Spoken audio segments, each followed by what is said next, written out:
அப்ப காதலை எப்படி நாம் காதலை செம்மைப்படுத்தி அதுல ஏமாந்து போகாம நம்மளை நாமளே காப்பாத்திக்கிட்டு காதலிக்கலாம் அப்படின்னு குறுந்தொகையில ஒரு அழகிய ஒரு 5 வரியில ஒரு பாடல் ஒண்ணு எழுதியிருக்காங்க குறுந்தொகையில.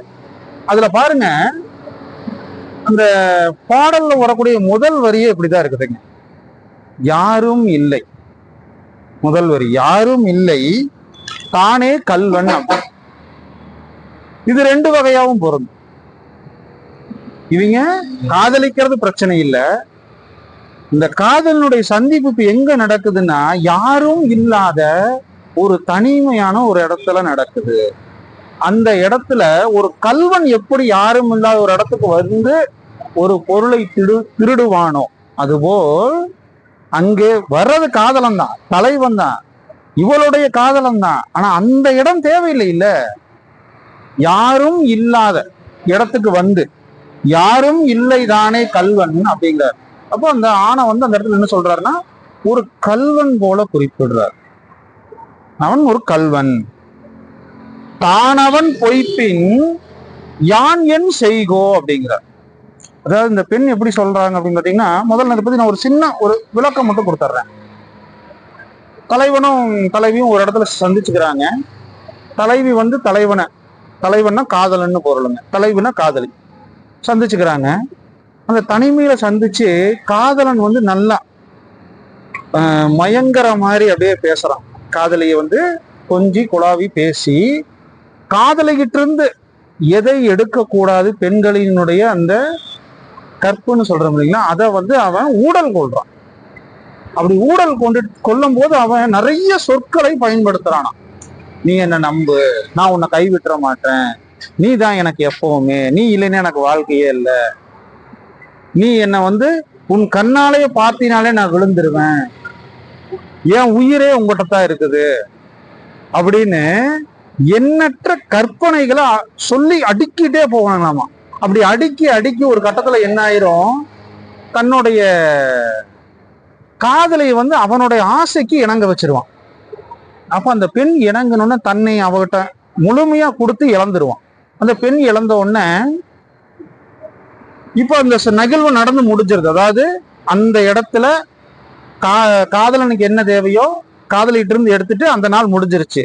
அடுத்த நாள் வந்து தோழிகிட்ட புலம்புறா, ஐயோ நான் வந்து கொஞ்சம் ஏமாந்துட்டனே, என் காதலை வந்து என்கிட்ட என்னென்னமோ பேசி கள்ளத்தனமா பேசி என்னோட ஊடல் கொண்டுட்டு திருமணம் செஞ்சுக்கிறதா சொல்லிட்டு அதாவது காலத்தை தாமதிச்சுட்டானா என்ன பண்றது, அங்க யாருமே சாட்சிக்கு இல்லையே, நாங்க அந்த மாதிரி ஒரு ஊடல்ல ஈடுபட்டதுக்கு ஒருத்தரும் சாட்சிக்கு இல்ல, யாரும் வந்தும் நான் வந்தா என் கூட இந்த மாதிரி பழகினான்னு அவையில போய் நாளைக்கு நான் அவனை குற்றம் சாட்டினாலும் கூட எங்கிட்ட நிரூபிக்கிறதுக்கு எந்த ஆதாரமும் இல்லை. அங்க ஒரே ஒரு நீர் பறவை மட்டும் இருந்தது. அந்த நீர் பறவை கூட அதோட உணவுக்காக ஒத்த காலை தூக்கிட்டு ஆரல் மீனை பிடிக்கிறது தான் நின்றுட்டு இருந்ததே தவிர அது கூட எங்களை கவனிக்கலையே அப்படின்னு காதலி புலம்புவதாக இது அமையுது. அதாவது இதுல என்ன கருத்து சொல்ல வர்றாருன்னா, காதலிப்பது தவறில்லை, காதலிக்கும் போது உங்களை இழந்து விடாதீர்கள், உங்களை இழப்பதிலிருந்து காத்து கொள்ளுங்கள். அப்படி நீங்க காத்துக்கிட்டீங்கன்னா என்ன தேவையில்லை, அவன் உங்களை கழட்டிட்டு போனாலும் நீங்க கவலைப்பட தேவை. அப்படி இல்லை அப்படின்னா அவன் உங்களை பயன்படுத்துறதுக்கான நீங்க அவையில போய் 4 பேருக்கு முன்னாடி சொல்லும் போது அதற்கான சான்று கொடுக்கணும்னு கபிலர் சொல்றாரு. இன்னைக்கு கூட அது இருக்குதுங்க. ஒரு கோர்ட்டுக்கு போறீங்க, இவன் என்ன காதலிச்சு ஏமாத்திட்டான்னு நீங்க சொன்னா அதற்கான சான்று கொடுத்தா மட்டும்தான் என்ன பண்ணுங்க, சட்டம் உங்களுக்கு சாதகமாக பேசும். இல்லைன்னா சான்று கொடுக்காத பட்சத்துல அவருக்கு சாதகமாக சட்டம் போயிடும். இதுதான் அந்த பாடலினுடைய முழு வரிகள். அந்த வரிகள் மட்டும் நான் சொல்றேன் பாருங்க. யாரும் இல்லை தானே கல்வன், தானவன் பொய்ப்பின் யான் செய்கோ, திணைத்தால் அன்ன சிறு பசுங்கால ஒழுகு நீர் ஆறல் பார்க்கும் குறுகும் உண்டுதான் மணந்த ஞான்றே அப்படிங்கிறார். அதாவது இங்க வந்து பாத்தீங்கன்னா ஆறல்ங்கிறது ஆறல் மீனை குறிக்குது, குறுகுங்கிறது நீர் பறவை.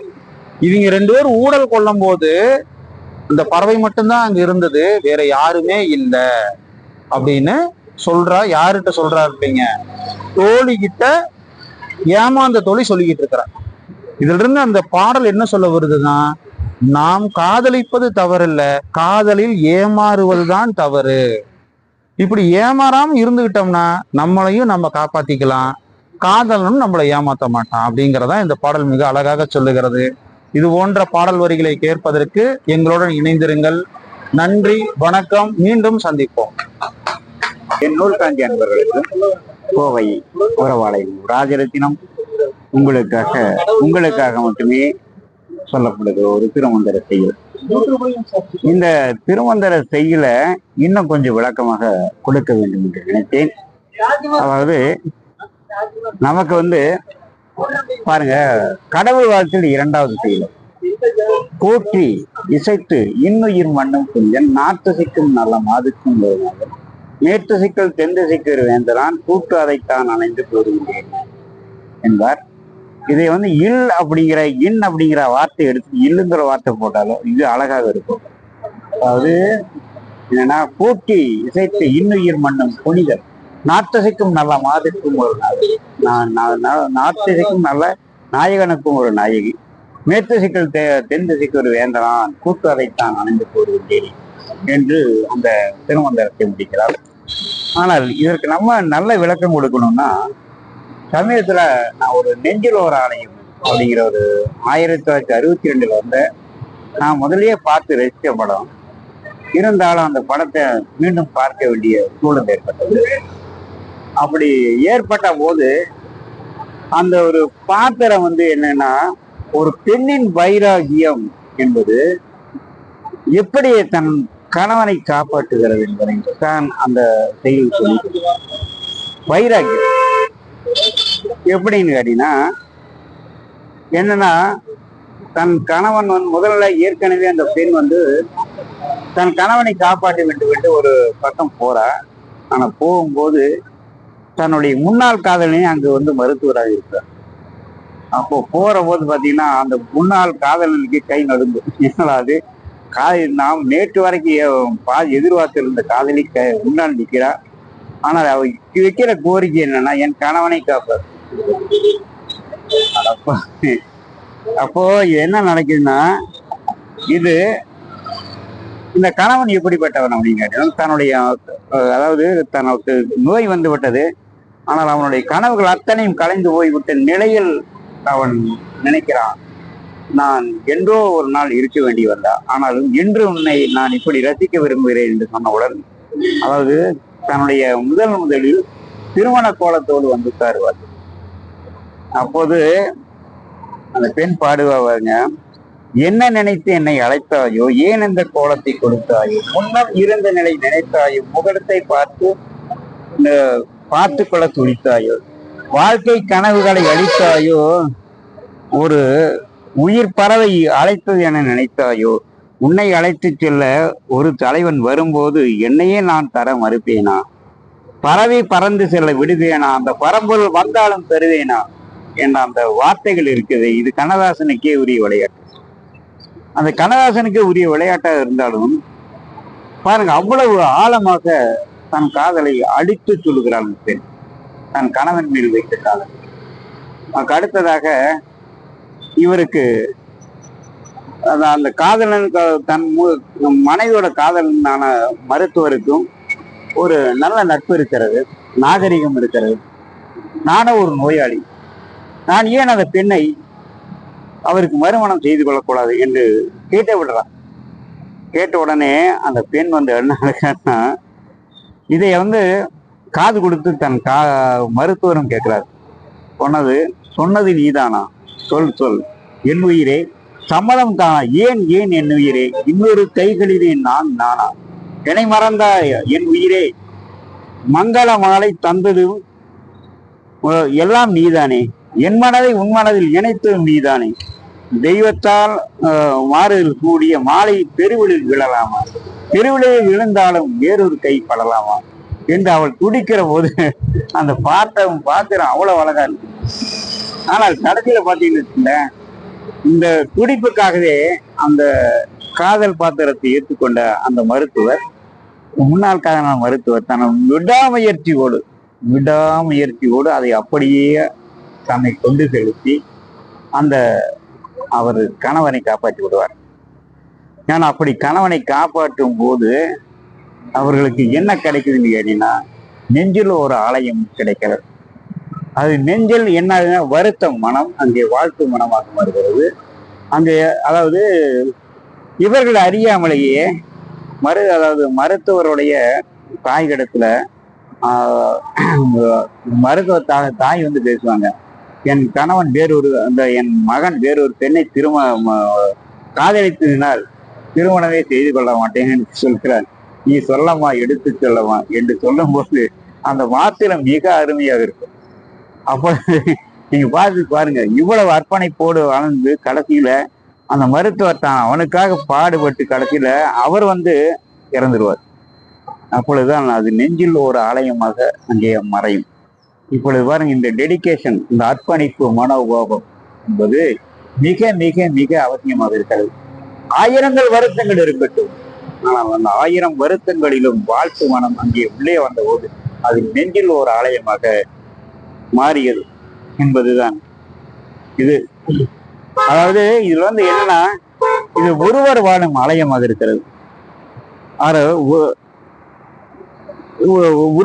உருவமில்லா ஆலயம், நிலைத்து வாழும் ஆலயம், நெஞ்சில் வாழும் ஆலயம், கருணை தெய்வம் கைகளை நீட்டி அணைத்துக் கொள்ளும் ஆலயம், பாசம் என்னும் மலர்களிலே பூசை செய்யும் ஆலயம். இந்த ஆலயத்தை ஆலயமாக நம் மனதை நாம் வைத்துக் கொண்டார். நாம் ஒவ்வொருவரும் அதாவது இன்னல் மனதை இனிமையாக மாற்றுகின்ற ஒவ்வொரு இன்னல் படிகளில் ஏறி ஏறி ஏறி உயர்ந்து கொண்டே வந்தால் அந்த இனிமை மனம் உங்களிடத்தில் வந்து சேரும். எனவே வருத்த மனத்தை தொலைத்து வாழ்த்து மனத்தில் வாழும் போது எல்லோர் வாழ்க்கையும் நலமாக இருக்கும். எனவே வாழ்த்து மனத்தில் வாழ நாம் யாரும் கற்றுக்கொள்ள வேண்டும் என்று வலியுறுத்துகிறது செயல். அது என்னவென்றால், அது மட்டுமல்ல, இப்படி வாழ்பவனை அவர் என்ன சொல்றாருன்னா, அதாவது குறிப்பாக 4 கால சூரியன்ல இளவேனை கால சூரியனுக்கு சமமானவன் என்று திருமூலர் சொல்லுகிறார். மேற்தசைகள் தென்தசைக்கு ஒரு வேந்தனான் கூட்டு அதைத்தான் அணைந்து கூறுகின்றேன். எனவே இந்த தலைப்பை மீண்டும் சொல்கிறேன் பாருங்கள். பூட்டி இசைத்து இன்னுயிர் மண்ணும் புனித நாட்டுதிக்கும் நல்ல மாதிரிக்கும் உண்டாகும். மேற்தசைகள் தென்தசைக்கு ஒரு வேந்தனான் கூட்டு அதைத்தான் அணைந்து கூறுகின்றேன். எனவே இந்த செயலின் பெருளைக்கான மீண்டும் அந்த நெஞ்சில் ஒரு ஆலயம் என்ற அந்த திரைப்படத்தை ஸ்ரீதர் அவர்கள் இணைத்த அந்த திரைப்படத்தை மீண்டும் பார்த்தால் உங்களுக்கு மிக அருமையாக புரியும் என சொல்லி நன்றியுடன் விளையாடுகிறேன். நன்றி, வணக்கம். அன்னை தமிழ் வாழ்க, உலக பொதுமறையாம் வான்புகழ் வள்ளுவம் வாழ்க, உலகத்து உயிர்கள் எல்லாம் இனிதே வாழ்க. அன்பும் என் பாசத்துக்கும் உரிய நூல்காஞ்சி இலக்கிய வலையொலி நேயர்களுக்கு என் மனமார்ந்த நன்றிகளையும் வாழ்த்துக்களையும் தெரிவித்துக் கொள்கிறேன். ஏன்னா ஒவ்வொரு வாரமும் பேசும்போது உங்களுக்கு தான் நன்றி தெரிவித்து மீண்டும் உரையை தொடங்க வேண்டும் என்பது என்னுடைய முதன்மை கடமையாக இருக்கிறது. அதற்காக நன்றி தெரிவித்து வாழ்த்து தெரிவித்துக் கொள்கிறேன். பிறமொழி சொல் கலவாமல் பேசுவதை குறித்து கடந்த வாரம் பேசியிருந்தோம். அதன் தொடர்ச்சியாக இந்த வாரம் அரிய கலைகள் பயில்வோம், அன்னை தமிழில் அரிய கலைகள் அனைத்தையும் கற்போம். வெள்ளை துகிலென என்றும் நமது உள்ளம் விளங்கிட அனைவரும் வள்ளுவர் வழங்கிய குறளை நாளும் முறையாய் பயில்வோம். கள்ளம் கவடு இல்லாத மனிதராய் வாழ்வில் உயர்வோம். உழைப்பால் உயர்ந்து உலகம் போற்றும் உயர்நிலை அடைவோம். இருக்கும் பொருளை பிறர்க்கும் கொடுத்து இன்பம் துய்ப்போம். செருக்குடன் வாழும் சிறுமை பண்பை உடனே மறப்போம். கருத்துக்கணிகள் நிறைந்த மரமாய் மனம் அதை வளர்ப்போம். அறிஞர் போற்றுவர், ஆன்றோர் வாழ்த்துவர், அறநெறி வலுவா நம்மை கண்டு அணியும் மணியும் அழகிய பொருட்களும் அளவின்றி பெருகும். பணிவுடன் வாழும் பண்புள்ள நம்மை பாராது போற்றும் இனியன நல்கி என்றும் வாழ்த்தும் இயற்கை என்னும் அன்னைதானே. இந்த இந்த குறளுக்குண்டான விளக்கத்தை கொடுத்து இந்த தமிழில் பிறமொழி சொல் கலந்ததை ஒரு 10 வார்த்தைகள் கடந்த வாரம் பார்த்தோம். அதன் தொடர்ச்சியாக அடுத்து ஒரு 10 வார்த்தைகளை பார்ப்போம். அக்கிரமம், முறைகேடு, அக்கினி, நெருப்பு, தீ, கனல். ஒரு வார்த்தைக்கு ஒரு தமிழ் அர்த்தத்தோட தமிழ் பெயர்ல முடிந்து விடுகிறது. ஒரு சில வார்த்தைகளுக்கு 3 வகையா 1, 2, 3 வகையான வார்த்தைகளும் நம் தமிழில் வந்து இருக்கிறத இந்த இடத்துல சுட்டுக்கணும். ஏன்னா அக்கிரமம் அப்படின்னா முறைகேடு அப்படின்ற ஒரு வார்த்தையில முடிஞ்சிருச்சு. அக்கினி நெருப்புன்னு சொல்லலாம், தீன்னு சொல்லலாம், கனல், இந்த 3 வார்த்தைகள். ஆக்கிரமிப்பு வன்கவர்வு, வலிய கவர்கை, இதுதான் தமிழ் சொல். ஆனா நம்ம அசால்ட்டா கடந்து போகும்போதே சொல்லி விடுகிறோம், இந்த இடத்த ஆக்கிரமிப்பு பண்ணிட்டாங்க அவங்களுடைய பண பலத்தாலையும் அதிகார பலத்தாலையும் என்று ஒரு வரியில் முடித்து விடுகிறோம். ஆனா ஒரு வார்த்தையில் முடித்து விடுகிறோம். அதற்கு 2 தமிழ் பெயர்கள் உண்டு. ஆக்ரோஷம் கடுஞ்சினம், இங்கிதம் இனிமை, சூழலுக்கு ஏற்ப நடத்தல். இந்த இங்கிதம்ன்ற வார்த்தைக்கு எப்படி ஒரு வார்த்தையை சொல்றாங்க இனிமையா, சூழலுக்கு ஏற்ப நடத்தல்.